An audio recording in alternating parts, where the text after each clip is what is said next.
Battles of Chaos was already shaping up to be an exciting set with Dark Magician support that may actually be good, a really cool cover card, and the overall promise of support for other archetypes that have come out recently. So you can imagine how excited I was when my favorite archetype of all time, GHOSTRICK, got announced for support on Wednesday night at like 12 a.m. and they didn't have the translations up at the time I saw this, so I couldn't make a video right away. I ended up just deciding to wait till today because we're going to cover it and talk about it in full and what it means and the prices and everything that comes along with it, because I'm honestly really pumped about it. Like, I made a video on the channel last year talking about GHOSTRICK and how they needed to get some new support and how I thought the deck was cool but was just not competitive at all in the modern era. Someone commented and said that obviously I haven't played against their GHOSTRICK deck, as one does, but the truth is I love the artwork of these cards already and I'm pretty excited about them because I do think they do a lot to give the deck a bit more viability. Unfortunately, I'm not sure that they do enough to make the deck like meta, but I think in terms of being a casual deck you might even be able to take to a locals, they've definitely taken that step in the right direction. So we're going to take a look at those. That was today's planned video. But then, last night, they announced also Vampire support. Brand new cards for the Vampire archetype. That is, the last time they got support was other than the one-off in Ghost from the past, and I do believe that was an import, would have been back in Dark Saviors, which has been in like 3 or 4 years. Vampire is a super popular archetype, as are zombies in general, and people are really excited. So we're going to do a little bit of a double creature feature today, just in time for the Halloween season to start kicking off, and take a look at the new GHOSTRICK cards and the new Vampire cards, talk about what it means and whether or not they are going to have any type of significant impact, Battles of Chaos as a whole, so on and so forth. So let's jump into the video.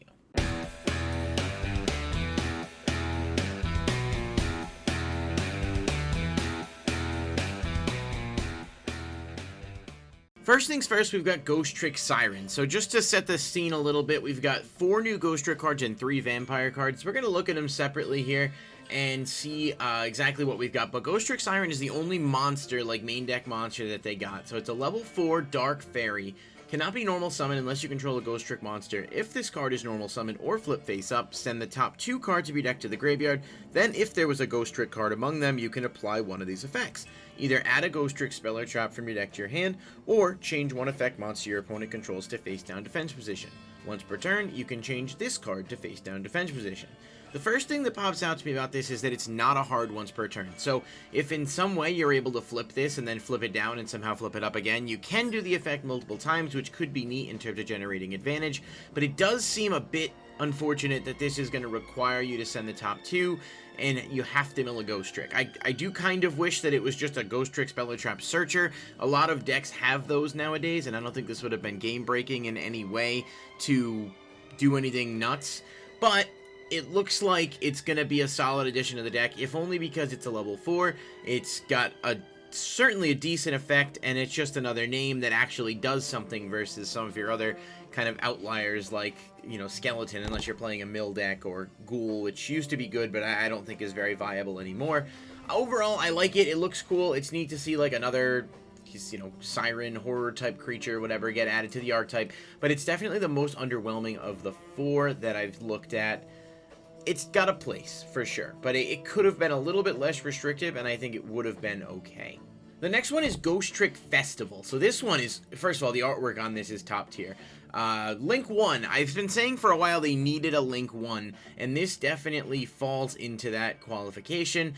What my favorite thing about it, first of all, aside from the art, is the fact that it can use a face-down GHOSTRICK monster as material to Link summon it. That's huge for the deck, specifically because a lot of your GHOSTRICK monsters that special themselves, or even that require a GHOSTRICK on the field to be normal summoned, this being out does count as a GHOSTRICK, so it alleviates a lot of those restrictions. But let's read the full effect. So you can also use a face-down GHOSTRICK monster you control as material to Link summon this card. Your GHOSTRICK monsters can attack directly while a GHOSTRICK card is in a field zone. Obviously that works with Mansion or Museum. You do have your, you know, your choices to pick and choose what you like as far as the field spell, and I definitely think with that effect, there'll be a card you want to play. When an opponent's monster declares a direct attack, you contribute this card, special summon 1 GHOSTRICK monster from your deck in face down defense position. You can only use this effect of GHOSTRICK Festival once per turn. So I do like this card. I think it's really good just in terms of being a Link 1 that you can use a face down GHOSTRICK for. I wish that the effect to special a GHOSTRICK from the deck was maybe just a regular effect. Like, I don't think that would be a crazy restriction or anything as long as it was a hard once per turn. Opponent's monster declaring a direct attack is going to require you to have one of the field spells active, and it sets up some specific circumstances that's not terrible and could come in handy, but more often than not, it's not going to be the most practical use of this card. But I'm really happy to see them get a Link 1. This is a super cool card in terms of the art style and just conceptually what it does for the deck. And most importantly, it's a Ghost Trick monster you can get out on the field to actually summon or make plays with your other Ghost Trick. So this one, I am happy. The Trap, Ghost Trick or Treat. Super cool artwork again. Really love the Halloween theme, obviously, that goes on with this whole thing. And as we get into October, we're going to do some Halloween themed series and stuff, and I'm excited about that. So we'll get to it a little bit later in the month to sort of announce what the plan is for that. But let's keep looking at the cards. Ghost Trick or Treat, normal trap. If you control a Ghost Trick, Link monster, or field spell, target one face-up monster your opponent controls. Your opponent can pay 2,000 to make this effect become set this card face down instead of sending it to the graveyard.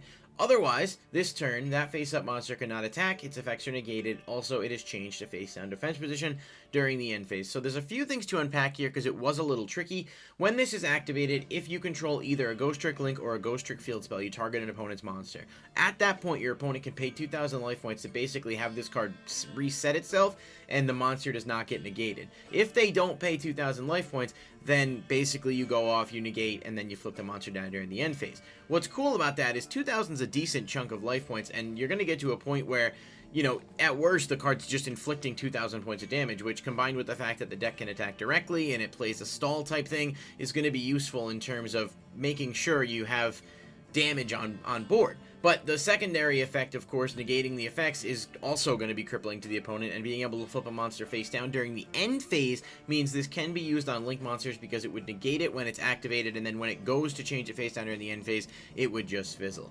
This is a really solid card. The negation is cool. It's neat that the opponent can negate it, and the thing is, even if they do negate it on your turn, you could always just activate it again, and they have to play this game of chicken of whether or not they want to keep paying life points or let it, you know, resolve, and both of those options are good for you as the player. The last one is Ghost Trick Shot, which is the best of the four. It's a normal spell, special summon one Ghost Trick monster from your hand or graveyard, then you can change one face down Ghost Trick monster you control to face up attack position. You can banish this card from your graveyard, then target one Ghost Trick Xyz you control. Attach one Ghost Trick card from your graveyard to it as materials. So this does do a really good job of boosting materials on Ghost Trick Angel of Mischief, but it's also just a generic revival card that allows you to flip other Ghost Tricks. So you set a Jiangshi, you special any Ghost Trick from grave, you flip Jiangshi up, you get a search, and you really start to combo off from there. This is the type of combo card that the deck needed in order to be able to do much of anything, and I'm really, really excited about it. So I think this is the best piece of support they have. It's searchable. You can obviously search it with the new monster, but Angel of Mischief can search it as well, and for that reason, I think this is the best piece of support they're getting. But all four cards are solid in their own right, and I'm pretty excited to actually put something together and try to play test with them just to see what kind of combos we can make work. Now, Ghost Tricks have a lot of cards, like a lot of cards. I think there's like 20 plus cards in the archetype, and some of them are really bad. Like, they're cool and the art is cute, but the cards themselves are lackluster and don't do anything for the deck. However, they do have some that are actually really good and have been good for a while, but didn't have the pieces to pull them together. Ghost Trick Angel of Mischief is easily the most obvious example of this. It's a rank 4, but it can be overlaid on top of any existing Ghost Trick Xyz. Now, if you're not familiar with Ghost Trick, one of the best things the Xyz have going for them is all of them include an effect that when they are sent to the graveyard at all, you can target a Ghost Trick monster in your grave and add it to your hand. That includes if it's sent from extra deck or detached as material, which does make it easy to get some resources back. Angel of Mischief can overlay itself on top of any Ghost Trick Xyz except Angel of Mischief, and if it has 10 materials, you win the duel, but that doesn't come up often. What it does do is you can detach a material from it to add a Ghost Trick spell or trap from your deck to your hand, meaning you can search the new spell, Ghost Trick Shot, or some of the other Ghost Trick cards like Scare or Ghost Trick Go Round, any of the ones we talked about earlier, or the traps that just generally have been staples in Ghost Tricks over the years, meaning you can kind of set up and dictate the pace of play depending on what you need. Angel of Mischief did get a buyout the other day, and we'll talk about that on the Monday's Market Watch with some of the Ghost Trick stuff, but it's a really good card. It's only got one printing, and I do think it's absolutely the best. Ghost Trick Mary, level 1, has always been the best Ghost Trick monster, although Spectre is my favorite, and of course the channel mascot. But Ghost Trick Mary, when you take damage, you can discard it from your hand, special summon a Ghost Trick monster from your deck in face down defense position. That is a really good effect. It doesn't have to be battle damage, but typically it will be. Mary as a whole is the first card when you're building a deck that you're going to put 3 of in, in terms of Ghostricks, and it is very pricey now, but it's also going to be one of the most important cards of the strategy. And Dullahan, of course, is a rank 1. He has a shrink-like effect, so you detach a material to have the attack of an opponent's monster, but he also gets 200 attack for each Ghostrick card you control, so he can stack himself up pretty quick to be a way to run things over, and he could, you know, detach a material, have something, and then overlay himself into Ghostrick Angel of Mischief. There's a lot of combo potential with these cards. Alucard is really good too, just as an honorable mention, but he doesn't do as much as these other two Xyzs in my opinion, but I would still play it. Obviously, being able to out-a-set Spell or Trap is a useful effect to have, and he does protect your other Ghostricks. So when we're looking at the Ghostrick strategy, these are probably going to be the 3 most important cards to have and to be prepared for, but there are a lot of elements of the deck, and my best recommendation would be to kind of play test and see what works for you. I know I'm just ordering sets of everything, and I'm going to sit down and sort of look and theory craft and see what works, but I wanted to at least feature some of the key cards and talk about the fact that these have been the cornerstone of what makes Ghostrick even remotely function as an engine, and I do think they will continue to do so here. That being said, let's take a look at the vampires and see what they might do, because I hope they don't suck. Now, the vampires have hype. It's always been an archetype that people love, and they're definitely solid. Like, they got a lot of cards in Dark Saviors that makes them at least playable at a casual level. People have said for a while, and I know even John said it on the most recent Market Watch, House of Champs said it on the most recent Market Watch, that vampires are maybe like 4 or 5 cards away from being a viable deck, and I really hope that these new cards may help it take the step in that next direction. Vampire Ghost Ogre is the first one, no relation to the Snow Rabbit as far as I know, and the Castlevania artwork is fantastic. I love when Konami does the pop culture references to other video games. Obviously, they own the rights to Castlevania, so they can use it. If you've seen Vampire Hunter, that's another one that's quite literally straight out of Castlevania, and you can see the castle in the background here. So that's a super cool approach to this. But Vampire Ghost Ogre is not just cool looking, he's actually really good. It's a level 3 zombie, of course. If this card is normal summon, you can send one other vampire card from your hand or face-up field to the graveyard. Add one level 4 or higher vampire monster from your deck to your hand, and if you do, send one level 2 or lower vampire monster from your deck to the graveyard. So that's going to be able to send one of the small vampires from Dark Saviors, either Familiar or Retainer, both of which have self-revival and search effects, so you can see the combo potential sort of start to stack as you go. During the main phase, quick effect, you can banish this card from your graveyard and pay 500 life points. Immediately after this effect resolves, normal summon one vampire monster. You can only use each effect of Vampire Ghost Ogre once per turn. So the fact that you can do that during the opponent's turn is awesome for, you know, so many reasons, but this is just a lot of really good things in one card. You're able to search out some of your bigger monsters. You can get Fraulein in hand and have it for the opponent's turn as a battle phase hand trap. You can send Retainer to the grave and then revive it to search a spell, so on and so forth. I don't know what you're going to play this at as far as numbers, but I do think it's really good. People said it was underwhelming. I hard disagree, and it may not be like a max card that you need to immediately play 3 of, but I do think it's absolutely helps the deck and helps to bring together a lot of the synergy that was created.